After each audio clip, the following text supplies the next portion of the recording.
గుడ్డేటిగా మార్కులు వచ్చాయి గానీ చదివితే వచ్చాయేంటి? ఎప్పుడు ఆటలు అల్లరి కదా నాయనమ్మా? ఎప్పుడు చదువుతుంటే ఎక్కువ మార్కులు వస్తాయేంటి? చదివేటప్పుడు చదవాలి, ఆడేటప్పుడు ఆడాలి కదా నాయనమ్మా? ఈసారి పరీక్షలు చూడు, అన్నిట్లో నీకంటే ఎక్కువ మార్కులు రాబోతే నా పేరు సూర్యం కాదు, వస్తే నా పేరు సరోజ కాదు. ఏం తల్లి, అన్నయ్య అలా అనొచ్చా? తప్పు కాదు. నాయనమ్మ నా మార్కులు చూసావు? ఇంగ్లీష్ లో 62, తెలుగులో 80, లెక్కల్లో 90. చాలు. నాకు అప్పుడే తెలుసు మా తల్లి బాగా చదువుతుందని. నా చిట్టి తల్లి, నా బంగారు కొండ, నా అపరంజి మొలక, నా రత్నాలు. మరి అంత మురిపోవా? ఏమిటి నాయనా? బంగారం అపరంజి అన్ని నీ మనవరాలేనా? ఊళ్ళో పిల్లలే కాస్త మిగల్ని. అంతర్లాంటిది కాదురా నా తల్లి. అదృష్టం ముందు పుట్టి తర్వాత ఇది పుట్టింది. ఆడపిల్ల అదృష్టం ఇప్పుడే ఏం తెలుస్తుందమ్మా? ఆ 3 ముళ్ళు పడినప్పుడు తెలియాలి గాని. మా అమ్మకేమిరా, దీన్ని ఎవరు చేసుకుంటారో గాని. ఏం పర్వాలేదు, మీరెవరూ కల చేసుకోకుండా ఉంటే నా కూతురు చాలా గొప్పవాడే వస్తాడు. అలాగా? అయితే అప్పుడే ఏదో సంబంధం చూసి పెట్టినట్టున్నావే. చూసి పెడితే అవుతుందా నాయన? రాసి పెట్టుండాలి గాని. రాతాలేదు గీతాలేదు. నా కూతురికి మనకంటే ఆస్తి గలవాడు, గొప్పవాడు, కనీసం ఐసీఎస్ చదివినవాడు కాకపోతే పెళ్లి చేస్తానా? ఇప్పుడు మనం అలాగే కళ్ళగంటూ ఉంటాం. తీరా వాళ్ళు పెద్దవాళ్ళు అయ్యాక తెలుస్తుంది. ఈ కాలం పిల్లలు అందులో పెళ్లి విషయంలో మన మాట వింటారా? ప్రేమ గేమని వాళ్ళు ఇష్టం వచ్చిన వాళ్ళు పెళ్లి చేసుకుంటారు గాని. చేసుకుంటారు. అంతా మీ చెల్లిలాగే ఉంటారు అనుకున్నారా? ఆస్తి అంతస్తు మంచి మర్యాద మంట కలిపి దారిని పోయి దరిద్రుని చేసుకోవడానికి. ఎందుకమ్మా ఎప్పుడో జరిగిన దానికి ఇప్పుడు దెప్పుతావు? దరిద్రుడో ధనవంతుడో దానికి నచ్చాడు, అది చేసుకుంది. మనకిష్టం లేకపోయింది, దాని కర్మమని వదులుకుంది. కర్మ గనకనే అంతకంతా అనుభవిస్తోంది, ఏ పూటకపూట యానాడు సంసారం లేక. పోనీలేమ్మ, దాని అవస్థలు అది పడుతుంది. ఆదరించమని ఆదుకోమని చేయి చాచి మనల్ని అడగలేదుగా. చేయి జాప అడగాలే, చారేసేవాళ్ళు ఉన్నారుగా. ఏడాదికి ఒకసారైనా ఏ దేవుడి పేరో దెయ్యం పేరో చెప్పి అమ్మగారు ఆ ఊరు ఊరేగా వస్తున్నారుగా. కాంతం, వాళ్ళు మన దయాభిక్ష మీద బ్రతకడం లేదు, కష్టం చేసి కలో గంజో తాగుతున్నారు. అయినా ఏమిటి నువ్వు అనేది? దాని పుట్టిన సోమ తింటుంది. ఏ నీకున్నపాటి యోగ్యత దానికి లేదా? లేదని ఎవరున్నారు? కాకుంటే దొంగ ఎందుకు పబ్లిక్ గానే దోచిపెట్టండి అంటున్నాను. ఏ చాలమ్మా చాలు. ఎందుకు దొంగతనం కూడా అంటగడతావు? ఇంత బ్రతుకు బ్రతికి నా కర్మం గాని నేను దొంగతనం చెయ్యాలా?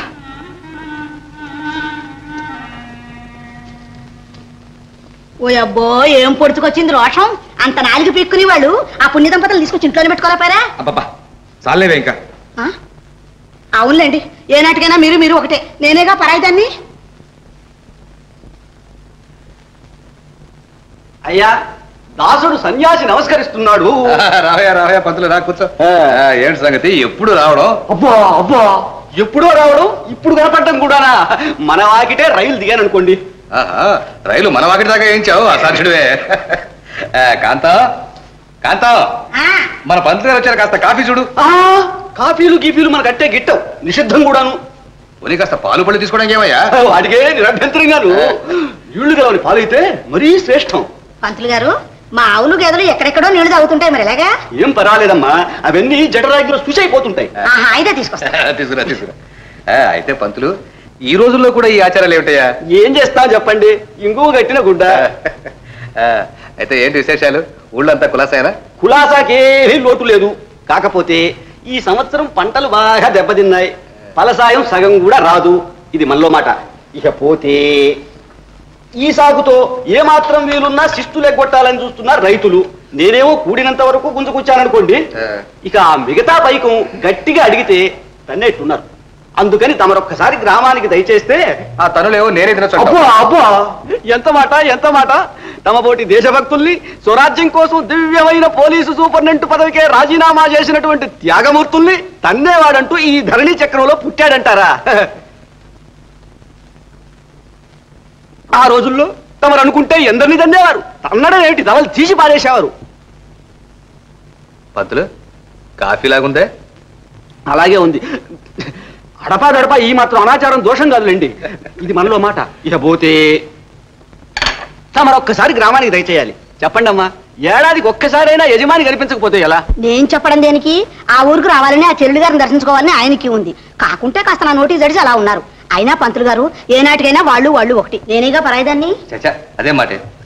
అది కాదు పంతులు, 10 సంవత్సరాల తర్వాత ఆ ఊరెళ్ళి వాళ్ళని చూడకుండా వస్తే బాగుండదు. చూస్తే అసలు బాగుండదు. అందుకని ఆ బకాయి వ్యవహారాలవన్నీ నువ్వే ఏదో విధంగా పరిష్కారం చేసి. సరే, తమ ఉత్తరవు. రాత్రికి ఎలాగూ భోజనం లేదు. సెలవు. అమ్మా కాంతమ్మ గారు.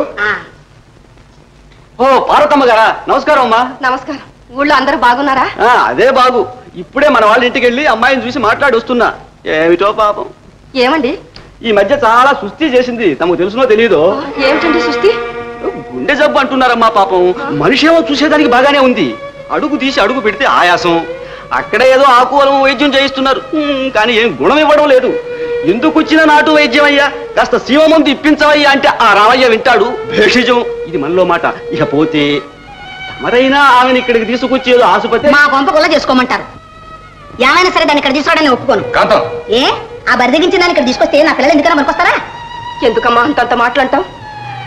దాని ఇప్పుడు ఎవరు తీసుకొస్తామన్నారు? నా పిల్లల సంగతి నేను చెప్పుకున్నాను. చాలే, నువ్వు ఒకదానే కాదు పిల్లలు కంది. ఆ కన్నారు పెంచారు, కనపడుతూనే ఉంది పెంపకం. ఊరుకోమ్మా ఊరుకో. నన్ను ఎందుకు ఇలా చంపుతావు? ఇదిగో ఈ విషయంలో మాత్రం మనం నోరు మూసుకోవడం మంచిదంటాను. అంతేలేండి. ఏనాటికైనా మీరు ఒకటే, నేనేగా పరాయిదాన్ని.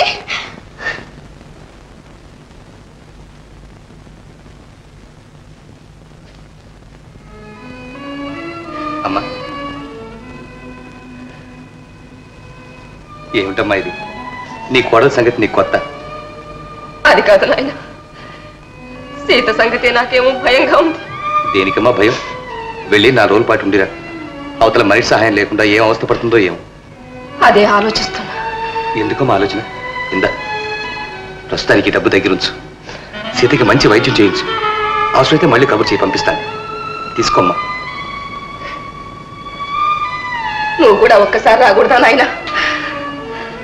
వద్దమ్మా, సీత కొంచెం ఆరోగ్యం కోలుకొని తర్వాత వస్తాను.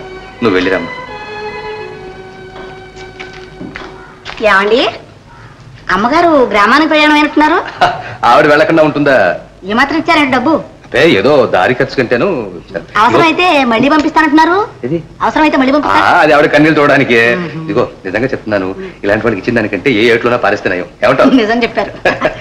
ఆకలేస్తుంది కదా. నన్ను కూడా నాణ్యంతో ఊరికి వెళ్ళమన్నారు నాన్న. అన్నారు అక్కడ పెంట కుప్పలు మురికి గుంటలు రాకపోతున్నాయి కాదు. వెళ్ళు వెళ్ళు.